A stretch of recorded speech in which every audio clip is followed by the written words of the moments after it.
Imagine une seconde. Tu es en pleine conversation. Quelqu'un te lance une pique qui touche pile ton ego. Une remarque sur ton physique, ton salaire, ton couple, ton style de vie. Ton sang bout instantanément. Ton cœur tape fort. Tes mains tremblent légèrement. La colère monte comme un feu qui s'allume en une seconde. Normalement, tu exploses. Tu réponds du tac au tac. Tu cries. Tu regrettes amèrement 10 minutes plus tard. Mais là, tu fais une pause microscopique. Tu inspires lentement par le nez.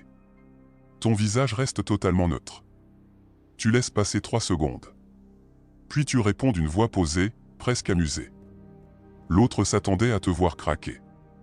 Il est perdu. Il bafouille. Toi, tu viens de remporter la bataille psychologique sans lever le petit doigt. Respect gagné. Pouvoir absolu. C'est ça, le contrôle émotionnel. Ce n'est pas être mou. Ce n'est pas être gentil à outrance. C'est l'arme la plus redoutable et la plus sous-estimée au monde.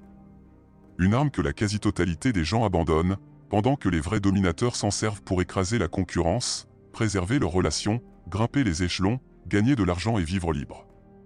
Dans cette vidéo, je vais te prouver pourquoi dominer tes émotions est la clé ultime qui change absolument tout dans ta vie, et je vais t'expliquer comment l'activer en moins d'une minute, dans n'importe quelle situation qui te pousse à bout. Si tu penses que c'est encore une vidéo motivante banale, reste quand même. Parce que ce que je vais te révéler va te frapper comme un uppercut, la plupart de tes plus gros regrets, de tes échecs répétés, de tes opportunités manquées ne viennent pas du monde extérieur. Ils viennent de tes oui au moment où tu perds le contrôle de tes émotions. Reste jusqu'à la fin. À la fin, je te donne une routine ultra simple de 60 secondes que des milliers de personnes appliquent déjà tous les jours pour devenir quasiment intouchables. Si tu cliques ailleurs maintenant, tu rates la transformation qui peut renverser ta trajectoire. Accroche-toi bien. On y va à fond. Pourquoi est-ce si dur de garder son calme quand ça chauffe vraiment? Parce que ton cerveau est programmé pour te trahir au pire moment. Au milieu de ton crâne, il y a une petite structure appelée l'amygdale. C'est ton alarme de survie ancestrale. Dès qu'une émotion forte surgit, rage parce qu'on t'humilie, peur face à un risque, jalousie en voyant le succès des autres, honte après une critique, frustration en cas d'injustice, où elle s'allume en une fraction de seconde. Elle crie au danger et prend le contrôle total. Elle coupe la connexion avec ton cortex préfrontal, la partie intelligente, celle qui analyse, qui planifie, qui négocie, qui gagne dans la vraie vie. Résultat concret? Pendant 20 minutes à plusieurs heures, tu deviens biologiquement plus stupide. Tu dis des conneries. Tu prends des décisions impulsives. Tu perds tout.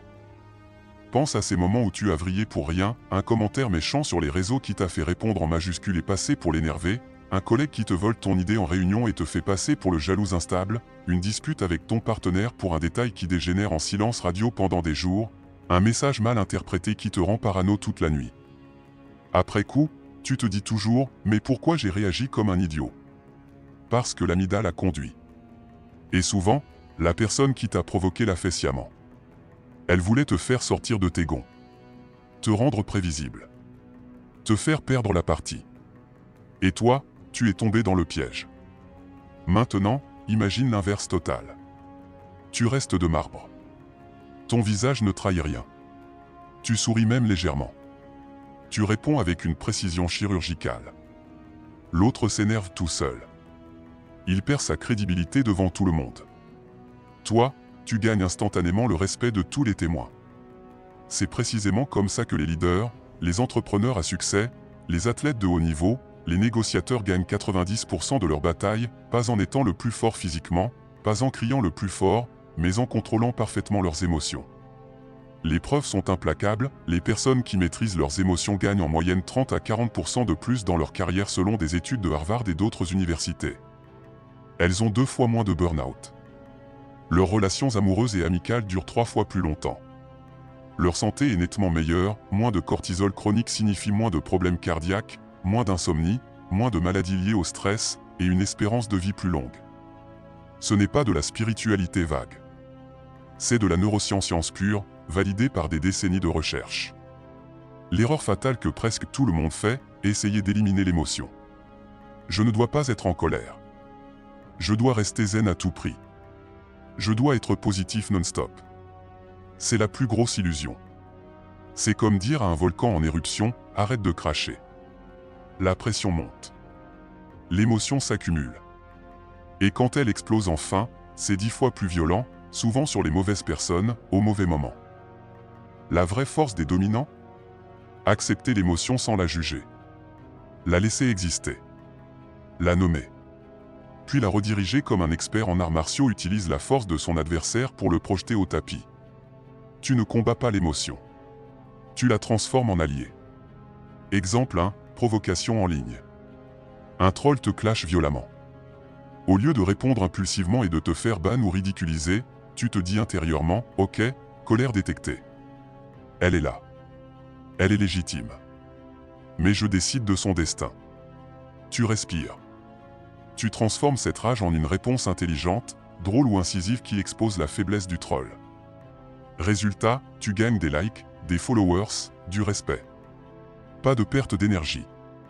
Exemple 2, peur intense avant un entretien d'embauche, une prise de parole ou un risque financier.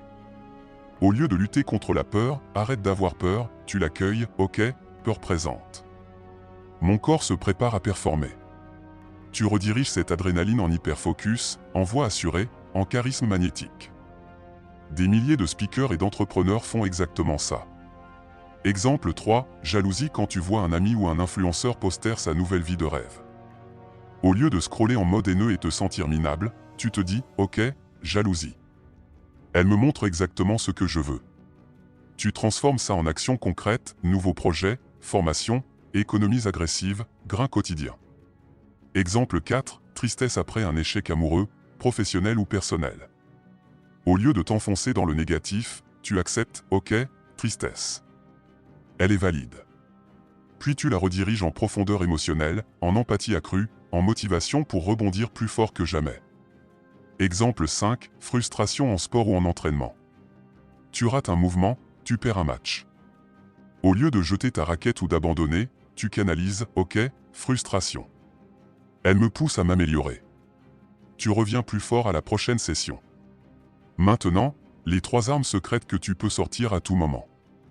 Arme 1, la respiration physiologique 4-4-8. Inspire par le nez 4 secondes. Retiens 4 secondes. Expire par la bouche 8 secondes. Répète 4 à 10 fois selon l'intensité. En 20 à 50 secondes, ton nerf vague s'active, ton système parasympathique reprend le contrôle, ton rythme cardiaque baisse, ton cortisol chute brutalement. Tu peux le faire discrètement n'importe où, en réunion, dans la foule, pendant une dispute, au volant. Invisible. Gratuit. Instantané. Arme 2, le labeling verbal, technique prouvée par des études en neurosciences à UCLA et ailleurs. Dès que l'émotion monte, nomme-la précisément dans ta tête ou à voix basse, c'est de la colère. C'est de la frustration intense. C'est de la peur du rejet. C'est de la honte. Dès que tu la nommes, l'amygdale perd 40 à 60% de sa puissance en quelques secondes. Tu deviens l'observateur de ton émotion au lieu d'en être la victime. Arme 3, la question de redirection ultime, celle qui transforme les losers en dieux. Oublie les questions victimisantes, pourquoi moi? Pourquoi il me fait ça? Comment ose-t-il? Pose ces CDIA à la place, comment je transforme cette émotion en force? En avantage concret? En argent? En respect? En liberté? En victoire personnelle? Colère égale motivation brute pour grinder. Peur égale prudence stratégique et préparation. Tristesse égale profondeur et charisme accru. Jalousie égale ambition dévorante. Haine des critiques égale carburant pour les dépasser tous.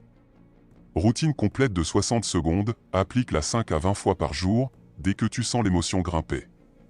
Stop immédiat. Reconnais l'émotion en 1 seconde. Respire 4-4-8 4 à 10 fois, compte dans ta tête. Label clair, c'est de la non exacte de l'émotion au point. Question magique, comment je transforme ça en force? En avantage? En victoire? Termine par un micro-sourire intérieur, force-le au début où ton cerveau associe sourire à sécurité et calme. Pas de méditation longue requise. Pas de gourou. Pas de rituel compliqué. Juste cette séquence courte répétée sans faille. Au bout de 14 à 30 jours, tu vas constater des changements massifs, les provocations glissent sur toi comme de l'eau sur du verre. Les gens te perçoivent comme plus solide, plus charismatique, plus imprévisible, dans le bon sens. Ils se demandent comment il reste aussi calme dans ces situations. Tu es devenu intouchable. Si tu es vraiment prêt à prendre le contrôle et à changer ta vie, écris immédiatement dans les commentaires « Je prends l'arme ». Je lis chaque commentaire et je réponds à ceux qui s'engagent sérieusement. Si cette vidéo t'a ouvert les yeux sur le fait que tes émotions n'étaient pas ton pire ennemi, mais ton arme la plus puissante et la plus négligée, like cette vidéo tout de suite, partage-la avec quelqu'un qui explose trop souvent pour des broutilles, et abonne-toi avec la cloche pour ne rater aucune arme mentale de ce niveau.